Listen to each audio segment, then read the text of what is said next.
নমস্কার সবাইকে, আশা করছি তোমরা সবাই খুব ভালো আছো। আমার এই চ্যানেলের নতুন ব্লগে তোমাদেরকে অনেক অনেক স্বাগত। এখন সন্ধে 6টা মতো বাজে। তো 6টা বাজলে এখন অতটা তো অন্ধকার হয় না, যার জন্য সন্ধেবেলা যে টিফিনটা থাকে রেডি করে তারপরে ঠাকুর ঘরে যাওয়ার চেষ্টা করি। কয়েকদিন যাবত ছেলের প্রচুর সর্দি কাশি, একবার সর্দি কাশি ধরলে না একদম ছাড়তেই চায় না। তো এখানে স্যুপ বানিয়ে দিচ্ছি একটু নিজের মতো করে। ওই যে প্যাকেটের স্যুপটাকেই আসলে একটু নিজের স্টাইলে বানাচ্ছি। আদা অনেকটা থেতো করে দিয়েছি জলের মধ্যে, খুব ভালো করে ফুটিয়ে এখন এই তো স্যুপটা দিয়ে দিলাম। তারপরে বেশ কিছুক্ষণ আরও ফুটিয়ে নেব। তারপরে দিয়ে দেবো স্বাদ মতো নুন, গোলমরিচ আর দিয়ে দেবো পেঁয়াজের রস। পেঁয়াজের রসটা দিলে স্যুপের টেস্টটা যেমন ভালো হয়, তার সাথে সর্দি কাশি হলে না অনেকটা আরাম পাওয়া যায়। নতুন করে কোনো কিছু শুরু করার একটা আনন্দ বা আগ্রহটাই আলাদা। দেখবে যদি আগ্রহ থাকে তাহলে এমনিতেই তুমি দিনের পর দিন কাজ করে যেতে পারবে। আর কোনো কাজের উপর যদি ভালোবাসা না থাকে তাহলে যতই চেষ্টা করো সেখানে কাজ করার কোনো ইচ্ছে হয় না।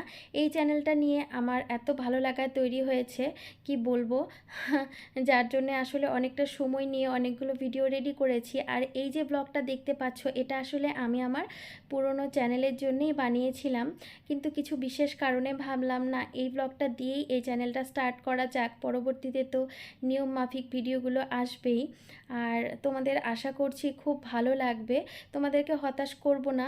আর যার জন্যই অনেকটা সময় নিয়েছি, কারণ আমি জানি তোমরা যারা আমাকে দেখো তোমাদের সময়ের অনেক মূল্য আছে তাই সেই দামটা আমাকেও রাখতে হবে যেন সেই সময়টা না নষ্ট হয়। বাবা স্যুপটা খেতে কেমন হয়েছে? টেস্টি? পুরোটা খাবে, হ্যাঁ? তাহলে কাশিটা কমে যাবে। কোনো কাজে যখন আমরা প্রথমে হাত দিই সেটা শুভ কাজ করে শুরু করাই ভালো। যার জন্য এই ব্লগটা যেদিন বানিয়েছিলাম সেদিন আমি সন্ধেবেলা ঠাকুরের পুজো দিচ্ছিলাম তাই ভাবলাম যে এই ব্লগটা দিয়ে স্টার্ট করা যাক। ঠাকুরের আশীর্বাদ নিয়ে একটা যদি কাজ শুরু করি সেটা অবশ্যই ভালো হবে। কতটা সাকসেস পাবো না পাবো সেটা পরের কথা, কিন্তু তোমরা যদি ভালোবাসো সেটাই আমার কাছে অনেক বড় একটা সাকসেস। যে কোনো কাজ করার ক্ষেত্রে দেখবে মনের ইচ্ছেটা অনেক বড় ব্যাপার। আমি এই যে ইউটিউবের কাজগুলো করি বা যে কোনো ব্লগ বানানোর ক্ষেত্রে বা ভিডিও এডিট করার ক্ষেত্রে আমাকে হেল্প করার একটা মানুষও নেই। হ্যাঁ, তো যার জন্যে অনেক সময় খুব চাপ ফিল হয় নিজের, সংসারের এত কাজ করে তারপরে এই কাজগুলো করা। কারণ অনেক ক্ষেত্রে আমি দেখি অনেকের হাজবেন্ডরা আছে তাদেরকে হেল্প করে দেয়, অন্ততপক্ষে ক্যামেরাটা তো ধরেই দেয়। সেই সৌভাগ্য আমার খুব একটা হয় না। হয়তো বাইরে কোথাও ঘুরতে গেলাম তখন যদি একটু বলি মোবাইলটা ধরে দাও সেক্ষেত্রে হেল্প করলেও করতে পারে, কিন্তু বাড়িতে থাকলে তার একদমই সময় নেই যে আমার পিছনে ক্যামেরা নিয়ে সময় নষ্ট করবে, কারণ তার নিজেরও অনেক কাজ থাকে।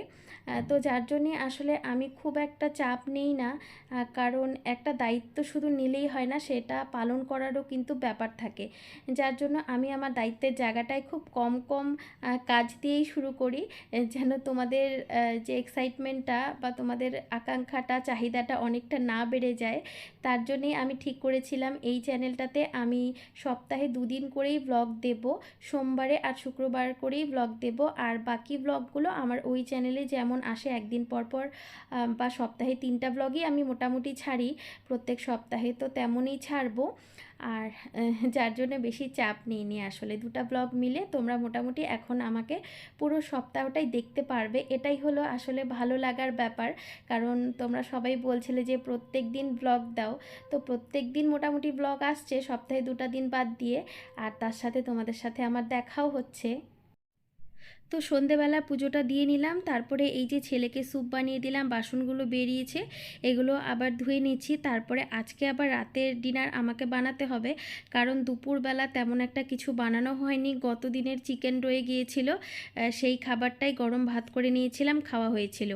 তো অনেকটা পরিমাণে চিকেন আনা হয়েছিল, আবার সেগুলো ফ্রিজের মধ্যে রেখে দিয়েছি। তো চিকেন হোক মাটন হোক বেশি দিন না ফ্রিজে স্টোর করে রাখতে ভালো লাগে না বা খেতেও চায় না, যার জন্যে ভাবলাম যে বাকিটা তো গতদিন রান্না করা হয়েছে আর যতটুকু রয়েছে সেটা আজকেই রান্না করে ফেলবো। তো ভাবলাম যে খুব অল্প বা খুব তাড়াতাড়ি যেইভাবে রান্না হয় সেটাই বানাবো। আর আমার ছেলে আবার ফ্রাইড রাইসের সাথে যদি চাইনিজ কোনো কিছু চিকেনের আইটেম হয় তাহলে তো খেতে খুবই পছন্দ করে। তো তেমনই একটা কিছু বানাবো। এখানে এই যে চিকেনগুলো আমি প্রথমে কেটে নিলাম টুকরো টুকরো করে। এটাও ছিল বোনলেস চিকেন। তো বোনলেস চিকেনগুলো আবার খেতে আয়ুষ্মান বেশি পছন্দ করে। তো এখানে পুরো চিকেনটা কেটে নিয়েছি, আর বাকি অল্প একটু তুলে রেখেছিলাম, কারণ ভাবলাম যে আগামীকাল একটু চাউমিন করে দেব।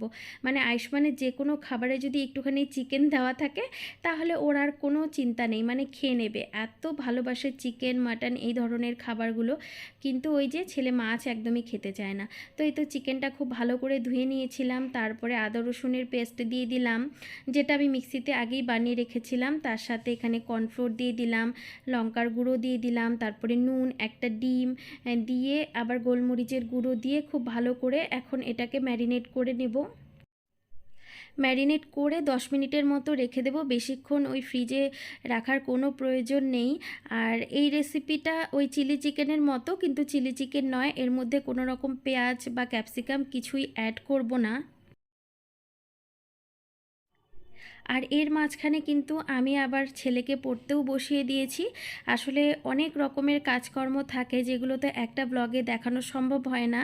হ্যাঁ, তাহলে আর এই 10 মিনিটে দেখানো সম্ভব নয়, অনেকটাই সময় লাগবে। এদিকে দেখো আয়ুষ্মানকে পড়ানো হয়ে গেছে, সাইডে দেখো আমি ফ্রাইড রাইস রান্না করেছিলাম সেটা রান্না করা হয়ে গেছে। মানে এখন ওই রাত্রি 9টা মতো বাজে। সন্ধেবেলা মোটামুটি সমস্ত কিছু গুছিয়ে নিয়েছিলাম, গুছিয়ে নেওয়ার পরে ছেলেকে পড়াতে বসিয়েছি, এদিকে আবার ফ্রাইড রাইসটা রান্না করে রেখে দিয়েছি। এখন এই তো চিলি চিকেনটা রান্না করতে এসেছি। আমি আগে থেকেই পকোড়াগুলো ভেজে নিয়েছিলাম চিকেনটাকে। আর এদিকে একটা সস তৈরি করে নিলাম, সসটাতে টমেটো কেচাপ দিলাম, তার সাথে সয়া সস, চিলি সস দিলাম, একটুখানি চিলি ফ্লেক্স দিলাম, একটুখানি জল দিলাম, জল দিয়ে ভালো করে মিক্সড করে নিয়ে এই তো পকোড়াগুলো ভাজা হয়ে গেছে। এখন একটুখানি তেলের মধ্যে দিয়ে দেবো কিছু রসুন কুচি, রসুন কুচি দিয়ে যেই সসটা বানালাম সেটা দিয়ে একটুখানি জল দিয়ে যখন সসটা ফুটে উঠবে তারপরে এই তো এই চিকেনগুলো যেগুলো ভেজে নিলাম এগুলো দিয়ে দেবো। খুবই সিম্পল একটা রেসিপি, খুব তাড়াতাড়ি হয়ে যায়।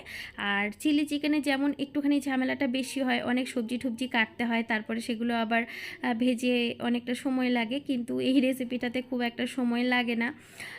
তো এই তো অনেকটা ওই মাঞ্চুরিয়ান টাইপের ব্যাপার। এদিকে দেখো একটুখানি বাটিটা ধুয়ে জল দিয়ে দিলাম।